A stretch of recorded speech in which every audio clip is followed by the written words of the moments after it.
অসমীয়া থলুৱা খাদ্য বুলি ক'লে সকলোৰে লোভৰ পানী পৰে ন।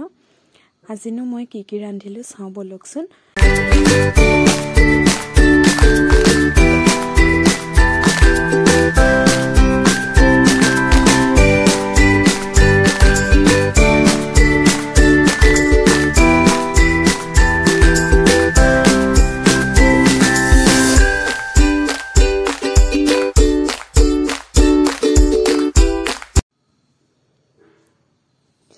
এফালে প্ৰথমতে আকৌ মায়ে মাছটো বাছি দিছে।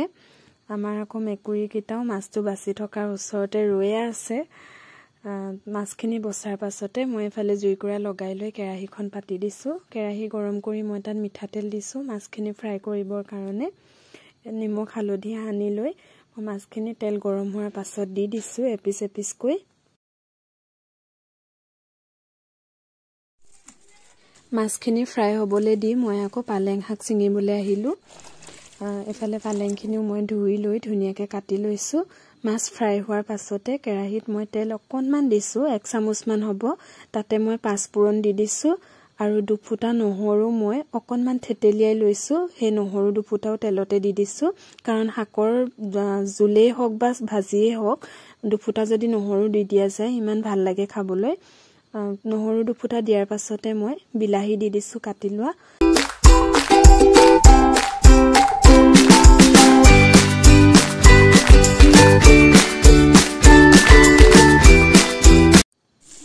মাছ ফ্ৰাই কৰোঁতে মই নিমখ দিছিলোঁৱে, সেইকাৰণে ইয়াত মই সোৱাদ অনুসৰি অকণমান নিমখ দিছোঁ, হালধি দিছোঁ।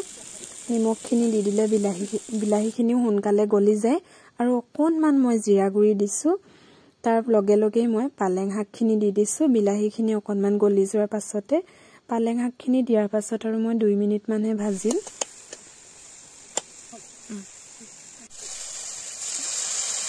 এইখিনি ভাজি হোৱাৰ পাছতে মই ইয়াত গৰম পানী দি দিছোঁ আৰু এফালে উতল অহাৰ পাছতে মই ফ্ৰাই কৰি যিখিনি মাছ থৈছিলোঁ সেই মাছখিনিও মই জোলত দি দিছোঁ। এনেধৰণে মই আৰু 5 মিনিটমান উতলাম। উতলোৱাৰ পাছতে মোৰ এয়া হৈয়ে গৈছে পালেং শাকৰ লগত মাছৰ আঞ্জা।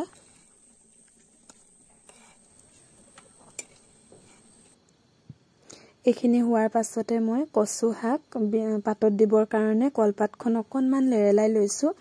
কলপাতখন লেৰেলাই লোৱাৰ পাছত ধুনীয়াকৈ দুখিলা কলপাত জাপি লৈ তাত কচু শাকখিনি, 2টা কেঁচা জলকীয়া, অকণমান আদা আৰু নহৰু, তাৰ লগতে মই কাটি লোৱা বিলাহী দি দিম। এইখিনি ধুনীয়াকৈ দি মই কলপাতেৰে টোপোলাটো বান্ধিম। বান্ধি পেলাই মই সেইদিনা যে দেখাইছিলোঁ মাছ পাতত দিয়াৰ দৰেই মই খেৰৰ জুমটোত পাতত দিম ধুনীয়াকৈ। এয়া মোৰ পাতত দিয়াও হৈ গৈছে। এনেধৰণে পাতত দিয়া কচু বিলাহীৰ পিটিকাখন খাবলৈ বৰ সোৱাদ লগা হয়। ভাতৰ লগত একো নহ'লেও ধুনীয়াকৈ খাই দিব পাৰি। এফালে মই আকৌ 2টা জলফাই পুৰি ৰাখিছিলোঁ, সেই 2টা জলফাইও মই ধুনীয়াকৈ পিটিকা কৰি লৈছোঁ।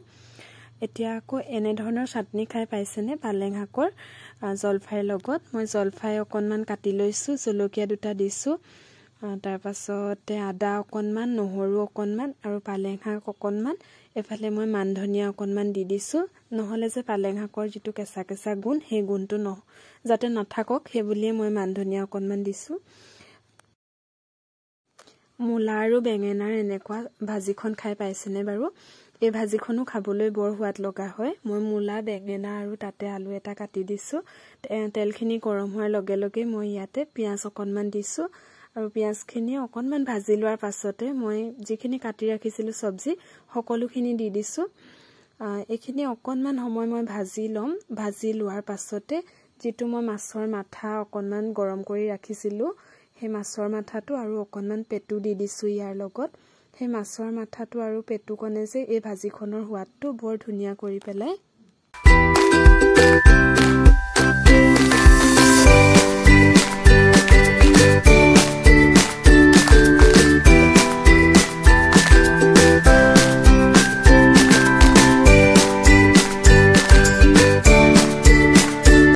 ইয়াত যদি মছলা দিব বিচাৰে আপোনালোকে দিব পাৰে, কিন্তু মই অকল নিমখ হালধি আৰু অকণমান নহৰুৱে দিছোঁ। এফালে মোৰ ভাজিখনো হৈ গৈছে। মই ধুনীয়াকৈ এখন থালি প্ৰস্তুত কৰি লৈছোঁ।